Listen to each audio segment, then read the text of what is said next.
নববর্ষের দিন আমরা কিভাবে কাটালাম আর কিভাবে কি করলাম আর কোথায় গিয়েছিলাম সেটা তোমরা এই ব্লগে দেখতে পাবে। আর নববর্ষ মানেই তো বাঙালিদের খাওয়া দাওয়া, ঘোরা আর নতুন নতুন জামা পরা, তার সঙ্গে সঙ্গে তো সাজগোজ আছে। আচ্ছা, এরম ভাবে সেজেগুজে সুন্দর করে বেরিয়ে যদি হাতে পাখিতে পটি করে দেয় তাহলে কেমন লাগে? হ্যাঁ, সে তো খুব বাজেই লাগবে, যার হয় সে বুঝতেই পারে। তারপরে গেছিলাম বাজারে হালখাতা করতে, আর মিষ্টিগুলো কখন বাড়ি এসে খাবো সেটা ভাবছিলাম। তারপরে মেলায় গিয়ে গবিয়ে খাচ্ছিলাম, আর খেতে গিয়ে যখন ভাবি আশেপাশের লোকগুলো কিরম ভাবে তাকাচ্ছে তখন পড়ে যায় লজ্জায়। তো যাই হোক, এত কিছু না বলে ব্লগটা শুরু করা যাক। আর কি কি করলাম নববর্ষের দিন সেটাও তোমরা দেখতে থাকো, চলো। তো আমরা সুন্দর করে সেজেগুজে বেরিয়ে পড়েছি। ও, এটা নববর্ষ না, নববর্ষের আগের দিন, এটা চড়কের দিন। চড়কের দিন একটু মেলায় না গেলে হয়? চড়কের দিন আমরা সুন্দর করে সেজে গুজে গাড়িতে করে মেলায় চলে গিয়েছিলাম। আচ্ছা, তোমাদের ওখানেও কি চড়ক হয় সেটা অবশ্যই কমেন্ট করে জানাবে কিন্তু। আমরা তারপরে গাড়িটাকে গ্যারেজে রেখে তাড়াতাড়ি করে মেলার ভেতরে ঢুকছিলাম, আর ভাবছিলাম যেন সুন্দর সুন্দর কটা ফটো যেন ওঠে। আর ঠিক তাই, ঢোকার সঙ্গে সঙ্গে আমরা এত সুন্দর একটা লাইট পেয়ে গেছিলাম, সেটা তোমরা দেখতেই পাচ্ছ। তো এখানে কয়েকশো ফটো তুলে নিয়েছে আর ভিডিও করে। আমরা অনেক ফটো তোলার পর ভাবলাম যে এবার মেলায় ঢোকা যাক। তো ঢুকতে ঢুকতেই দেখলাম যে চড়কে যে কি বলে বড়শিতে গেতে যে ঘোড়াটা ওখানে শুরু হয়ে গেছিল। তো আমরা ঢোকা মাত্রই আমাদের চোখ পড়ে গেছিলো। তারপরে মেলার ভেতরে ঢোকার পর যা ভিড় হয়েছিল কি বলবো।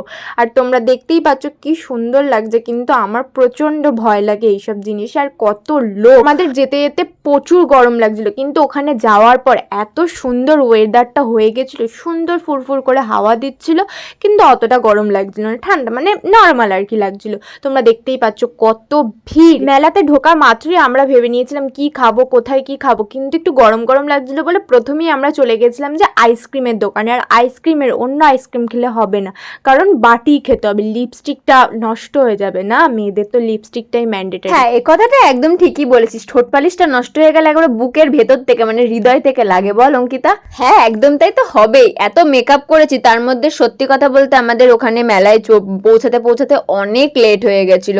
গাড়ি করেও প্রায় আমাদের বাড়ি থেকে ওখানে পৌঁছাতে 15 মিনিট মতন সময় লাগে। যাওয়া আসায় যদি আধ ঘন্টা হয়ে যায়, আমাদের ওখান থেকে তাড়াতাড়ি বেরোতেই হবে না? আর বাড়িতে এসে মা তো বকাবকি শুরু করে দেবে, কেন তোদের এত লেট হয়েছে। তাই আমরা প্রথমে ঢুকেই একটু আইসক্রিম খাওয়াখাওয়ি করে নিলাম, কারণ প্রচুর গরম লাগছিল, না হাওয়াও লাগছিল যদিও। তারপরে একটু আগিয়ে গিয়েছিলাম পুরো মেলাটা দেখার জন্য। মেলা বেশি বড় না, কিন্তু চড়কের মেলা বলে কথা, খুব সুন্দর লাগছিল। আমাদের তো ভীষণ মজা আসছিল মেলায় ঘুরতে। পেছনে তো মানে বেলুনগুলো দেখেছো, আর ঠিক ঘুরিয়ে ফিরিয়ে অঙ্কিতার মাথার কাছেই এনেই এই বেলুনগুলোকে দাঁড় করাতে হচ্ছে। আর দেখেই অঙ্কিতা বলতে শুরু করে দিচ্ছে যে এই বেলুনগুলো আমি কিনবো। আরে ও নিজেই বুঝতে পারে না, ঠিক সময় ওকে বিয়ে দিলেও 3-4খানা বাচ্চা হয়ে যেত, মানে ভুল বললাম একটু, 5-6খানাও হয়ে যেতে পারতো। হ্যাঁ, তুই একটুখানি বেশি বকবক করিস। অবন্তিকা তারপর আমাকে টানতে টানতে নিয়ে আসলো এটা দেখানোর জন্য। ওর এটা দেখতে খুব ভালো লাগে, কিন্তু আমার প্রচন্ড ভয় লাগে। কি করে যে ওরা এটা করে আমি বুঝতেই পারি না। যাই হোক, সেটা ভগবানেরই কৃপা, ভগবানের ইচ্ছা না থাকলে কোনো কিছুই সম্ভব। ওখান থেকে বেরিয়ে আমরা আরেকটুখানি মেলাটা ঘুরে নিলাম, কারণ এবার আমাদের বাড়ি যাওয়ার সময় হয়ে গেছে, কারণ অনেকটাই লেট হয়ে গেছে। এরপরে যদি আমরা লেট করে বাড়ি যাই তাহলে আর একটাও আমার নিচে পড়বে না। তারপরে আমরা একটা জায়গায় দাঁড়িয়ে পড়লাম, কারণ এত সুন্দর হাওয়া দিচ্ছিল, একটু প্রচন্ড গরম লেগে গেছিল, ভেতরে প্রচুর ভিড় ছিল যেহেতু। তাই একটা জায়গায় দাঁড়িয়ে আমরা একটু হাওয়া ঠাওয়া খেয়ে আস্তে আস্তে বেরিয়ে পড়লাম। আস্তে আস্তে যেতে যেতে আমরা একটু গল্প করে নিচ্ছিলাম যে মেলায় কি কি হয়েছে, ওর সাথে কি হয়েছে, আমার সাথে কি হয়েছে, সবগুলো শেয়ার করছিলাম। তারপর এখান থেকে গাড়িটা বার করে নিচ্ছিলাম তাড়াতাড়ি করে, অনেকটা লেট হয়ে গেছিলো, আর মেঘও করে এসেছিল, তাই জন্য আমরা তাড়াতাড়ি করে বাড়ির দিকে চলে যাচ্ছিলাম। আর কালকেই ছিল পয়লা বৈশাখ, সেই ব্লগটা এই পার্টের মধ্যেই তোমরা দেখতে পাবে। আজকের মতন মেলা ঘোরা এখানেই সমাপ্তি, আবার দেখা হচ্ছে কালকে। আর আজকে হচ্ছে পয়লা বৈশাখ, তো তাই জন্য আমরা সুন্দর করে তাড়াতাড়ি করে সন্ধ্যাবেলায় রেডি হয়ে আমরা চলে গেছিলাম হালখাতা করতে। আর আমার হাতে ছিল একটা ব্যাগ, আর অবন্তিকার হাতেও অনেকগুলো মিষ্টির প্যাকেট। তো মিষ্টি দেখে তো লোভ আর সামলাতে পারছিলাম না, ভাবছিলাম কখন বাড়ি। তারপর বাড়িতে এসে আমরা একটুখানি বাইরে চলে গেছিলাম যে অনেক কটা ফটো তুলবো আর কটা রিলস করব। তো এখানে অনেক অনেক ফটো তুলে নিয়েছি আর রিলসও করে নিয়েছি, এমনকি মেলাতে গিয়ে তো রিলস করবই। তারপর আমি গাড়িটা বার করে নিয়েছিলাম, অবন্তিকা রাস্তাতে দাঁড়িয়ে ওয়েট করছিল আমার জন্য। আর তারপরে আমি গাড়িটা নিয়ে হাজির হয়ে গেছিলাম। তারপরে টুক করেও আমার পেছনে বসে আমরা মেলার দিকে রওনা দিয়ে দিলাম। শুধু নিজেরা খেলেই হবে, গাড়িকেও তো একটু খাওয়াতে হবে, তাই জন্য গাড়িতে তেল ভরার জন্য চলে গেছিলাম দোকানে, তারপরে তেল ভরে নিলাম।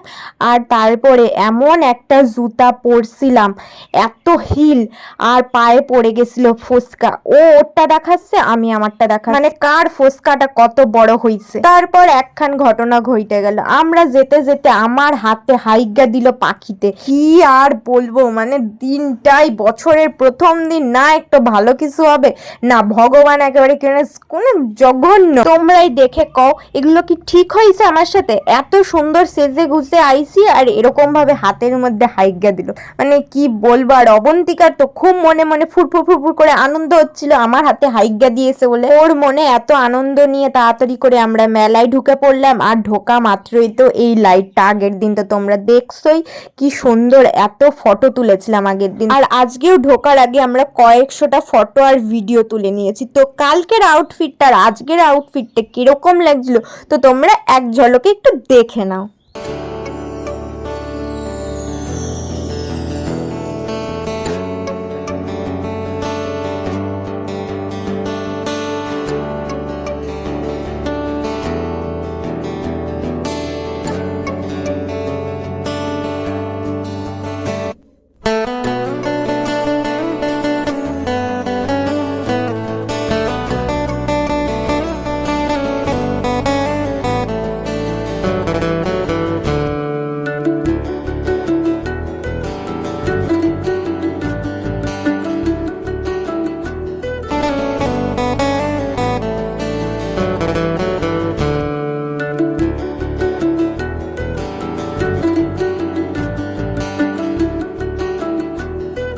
তো তোমরা দেখতেই পারলে আমাদের লুকটা কিরকম লাগছিল সেটা কমেন্ট করে অবশ্যই জানিও। তোমাদেরকে তো জানানোই হয়নি, আমাদের তরফ থেকে তোমাদেরকে জানাই শুভ নববর্ষের শুভ শুভেচ্ছা, আর বড়দেরকে প্রণাম জানাই, আর ছোটদেরকে অনেক অনেক ভালোবাসা। আর আমাদেরও আশীর্বাদ করো যাতে তোমাদের সুন্দর সুন্দর ব্লগ ভিডিও আর আমরা ফানি ভিডিও দিতে পারি। তারপর আস্তে আস্তে মেলায় ঢুকলাম, আর মেলা ঢোকা মাত্রই তো একটাই উদ্দেশ্য আমাদের, খাওয়া দাওয়া।